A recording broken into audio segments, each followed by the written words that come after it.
what I'm going to do is I'm going to walk you through basically my whole GIF making process. One of the first things I do is I actually cut each individual GIF in this program. I've already cut earlier what I'm going to show you, but I'll just give you an example. So this is called AviSynth.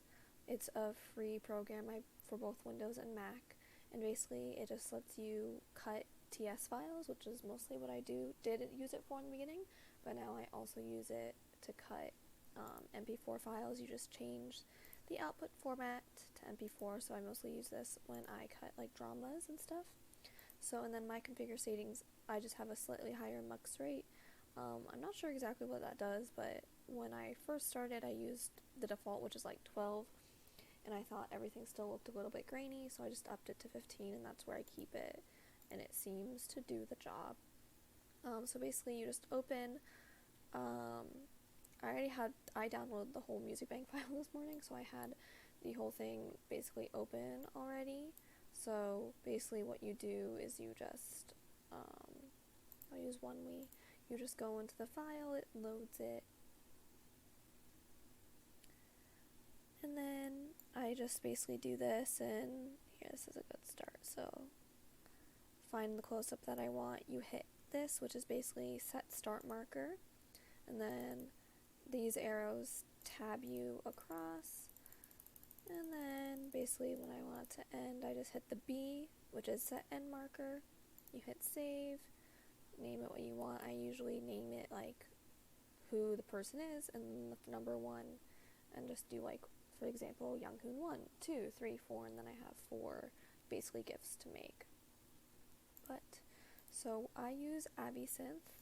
I don't use VaporSynth because I literally probably tried installing it over 10 times throughout having a Mac and a Windows and could literally never get it to work.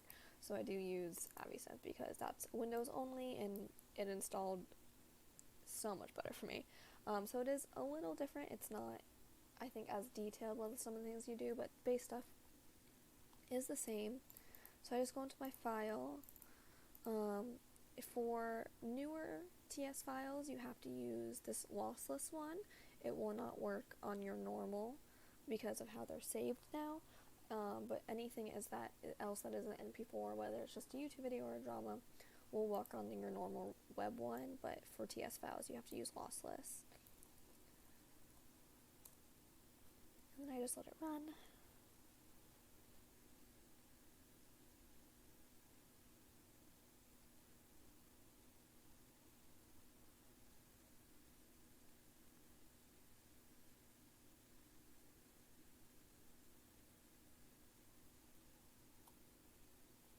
Okay, so this is your typical resizer. This is the same, I believe, across VaporSynth and AviSynth. I use linear, and then 30 slow. I keep it at 268 by 350. I don't do extra sharpening. It doesn't work. I don't know how to fix it, but I sharpen myself, so it doesn't matter. And then I don't use this crop box to actually crop, but I just kind of like seeing where the GIF will be when I put it in Photoshop. So then you copy the first 2 lines and let AVS Pod open. I typically put it right after size. It's just where it works the best, and then you need to basically make this not show up, or else your preview box is going to take 10 years. And then I just go to about where I want it for trimming, and then I know I want this whole thing, and I know I got a little extra. I don't typically like to end on movement, so I'll end when he's still doing the heart.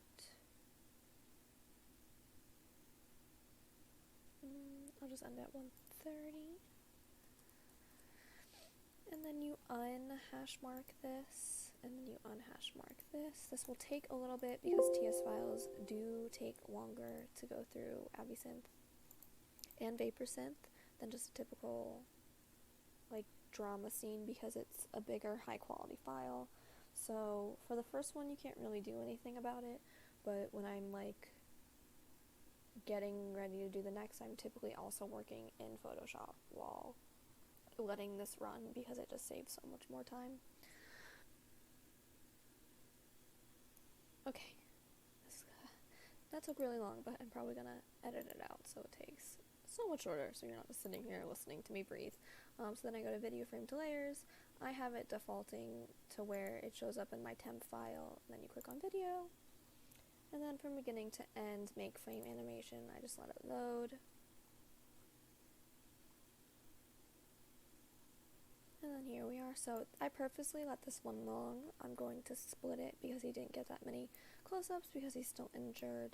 So I typically do this with the crop thing on just to kind of see if it moves very drastically. For example, if there's a lot of movement in the specific clip, I'll basically clip it into two where there's two different sections of movement. For this one, he's pretty much stable, so I'm just going to do it where he's stopped moving. And then I duplicate everything, so copy frames. I just pick a random unclicked frame and duplicate it. Label it 2, because it's my second one. Create frame animation. Paste over selection. And now I have 2. And then I just go back and basically, just with the trash can, delete what I had selected, and then delete all the layers left so it doesn't mess up with the sharpening. And then now that I have 2, what I'm going to do is I'm actually going to run my second clip. Same process.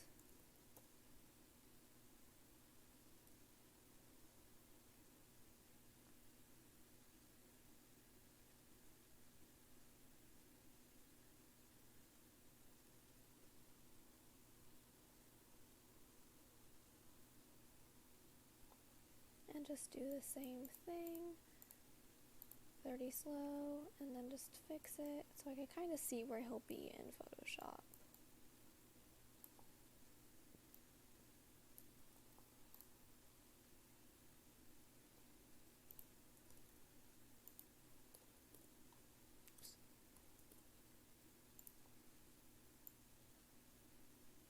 So we'll go to as soon as he shows up on screen, because I also know I want to cut this in two so we can get even 4. And then I want some of the fade because I want to include his smile, so I'll stop it at about 120. And do the same thing, unclick the trim, unclick this, and then just have it run in the background while I finish these 2. So I like to watch through what's actually happening so I don't cut off any aspect of the face. And I'll shrink it both. I don't really care too much about like the lyrics, and this music bank in particular has a super long thing where it literally disturbs every single thing you're trying to do in your GIF. If the KBS logo was showing, I would probably blur that just because I don't like that showing because of like they're annoying about copyright and I don't want to risk it. But so I just crop it, and then I have a lot of shortcuts for Photoshop, so I've changed them. They used to be different things. I use Circle I for image size because it makes the most sense for me, and then I just resize and like drags. Ugh, I hate when that happens. And drag so I can see both. So when I sharpen, I do use Smart Sharpen. So I have everything as an action, but I'll kind of show you. So while I'm super lazy, I also don't do anything in timeline. I do everything in frame animation because I can never get timeline to work the way I want. So I have basically just like a smart object, which converts to the smart object, add a smart, which converts it out of smart object, and then I have a couple of different sharpening actions. So I'll just do it manually the first time. So smart object, that converts it to your smart object. Then for sharpening, I have a very basic smart sharpening. This is it. It's nothing super fancy. The one thing I do different, I don't use Topaz, but I do use Camera Raw Filter. I have Photoshop CC, so if you have CC, this is something you should be able to install. I didn't know what it was when I first got it, and then I saw a tutorial probably about 2 years ago of someone being like, this is fantastic for sharpening, and etc, and it ended up, this was before I had AviSynth, and it was pretty much what I used instead of AviSynth. So I already have it set up, but basically in noise reduction, luminance and then luminance detail, they basically work as your denoise. I don't have it super high,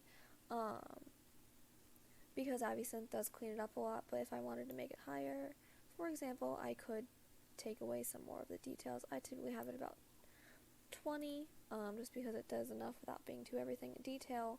Basically, if you lower this, you lose some of the detail, so the higher it is, you regain more of the detail. I let those be loaded on top of each other, and then I just basically have it as out of smart. That's exactly how it is in my option. I have play action, smart object, smart sharpen, camber raw filter, play action, out of smart, and it does everything for me. And you can see while all of this is happening, down here still, it's still running, so I'm not really losing time between making the skiff and then making the next set. Typically, I just do one at a time. I only do like super long TS1s in AviSynth if I know there's not enough close-ups. So typically, I'm not waiting this long for AviSynth to run. Like, most of the time, I'm like popping out like 60 frames at the most. So while it takes a little bit of time, it usually doesn't take this long. So I'm usually just doing one at a time.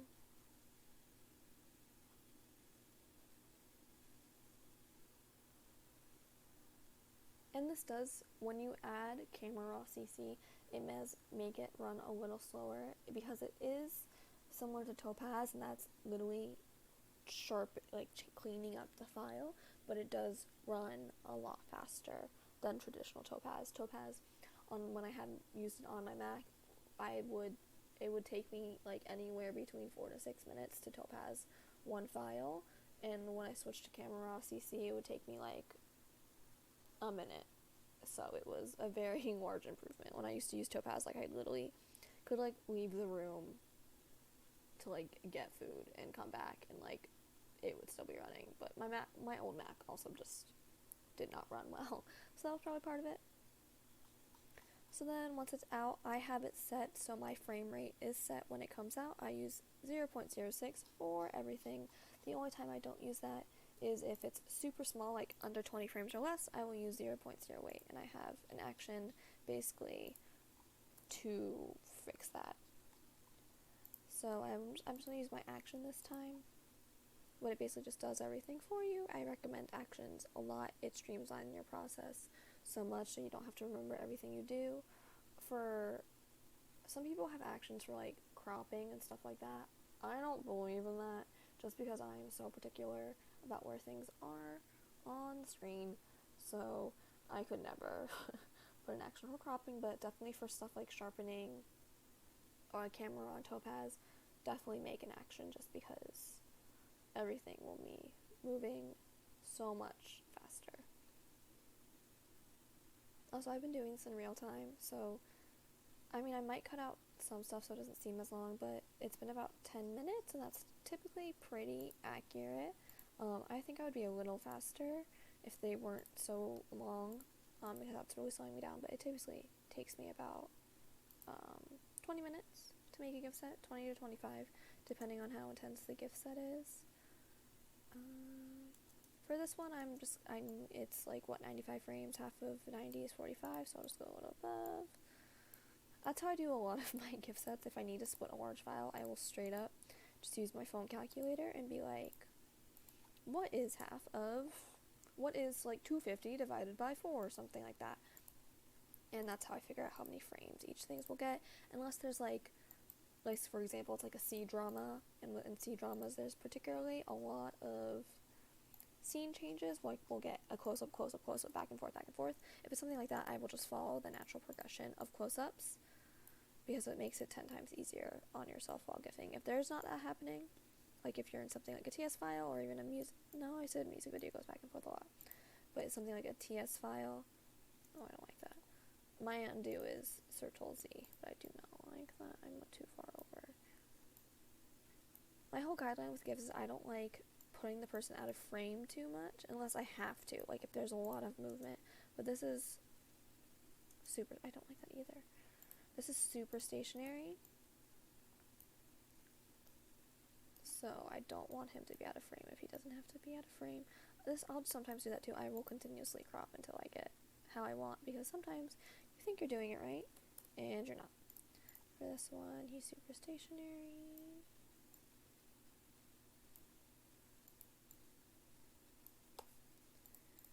same thing, imagize, and then I'll just repeat the sharpening process. Delete your duplicated frame, you don't need that in your sharpening.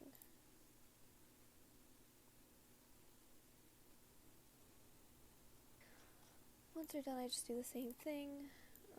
So I don't start coloring until everything is done, unless I'm still running like my 4th gift in AviSynth, and then I'll start coloring because I have nothing better to do. But I try to use like the clearest one possible. I put everything in a group. So this is what I do. I start off with curves. Either I'll use like black to even out the laying field, but I know his hair is gray even though he's hiding it under the beret. So I don't really have, let me see. Yeah, no, that's way too yellow. So another thing you could do is with this auto, that basically would just set your auto brightness. If you want to deal with the reds and stuff and don't want to do it manually, on desktop you hit Alt, and on Mac you hit Option. You just hit Alt with auto, you'll get this auto color correction options. I always do fine and arc lighters. You can instantly see the difference between brightness. Now some of the yellows is back in his face. And then you just hit OK. And then next thing is selective color. Selective color is my best friend. 98% of my adjustments are selective coloring. I always start with reds because if you haven't noticed, I am a hoe for reds, and 98% of my gifts have red in them. A lot of red. So then I also add the black, and then I'll switch down to actual blacks to darken up the background. Someone asked me how I get like the skin to look, I don't remember the exact wording, hold on. How do you get special, beautiful, warm, and smooth skin? The smooth skin comes from Camera Raw and AviSynth, but for the warm, this is your best friend. It's the neutrals tab. I never used the neutral tab until I had to take something that was so white, it was ridiculous, and like warm it up, and this is your best friend. So if you do down, it pales it up. That's how I make like anything of my pale gift sets. But for if you want to warm it up, you can go like all the way. I typically don't do anything that drastic. I typically keep it around 10. And then some people like seeing like the highlight lines of the white on their face. I don't. So I will also increase the rates a lot on my first try round. So this is my first one. The next thing I do is channel mixer. I was terrified of channel mixer for a super long time until I just sat down and started playing with it. These are my default options, 45, 50 for greens, and then I do -4. So basically it's like not too red, not too yellow, it's kind of right in between. So then what I do is I go back in with selective coloring and I fix it up. So I'll add a lot of black.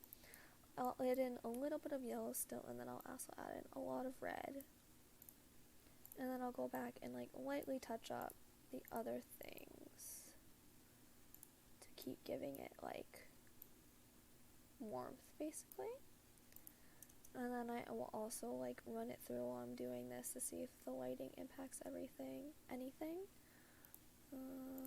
Sometimes like this for me, it looks like almost too yellow. So sometimes I'll take out some of the black here, just to like not make it. Something I recently just started doing was adding a white filter on top, not filter, but like a white layer. You have to do this on the first frame though, or else it messes it up.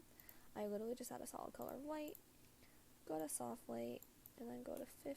I switch it down to 50, and then I'll leave that, I'll move that then. And then I'll just basically re-edit it to have, it just smooths it out a little for me, and it makes it, I don't know, for me, I just think it looks a little better. See, this still looks a little yellow to me.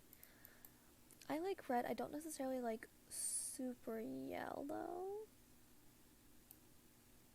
And then another thing I'll do is if I still think it looks like a little pale, I'll go into hue saturation and increase it here. It's a little better than actual vibrance itself. Okay, I'm okay with that for now. And then in levels, so down here, this is how you get like that faded effect you see on a lot of GIFs. So the more you go down, the more it looks faded. I don't use it to that extent. I just go down until about, I like it. It's usually right about here. And then what I do is I just drag the coloring over to everything, and I see how it looks.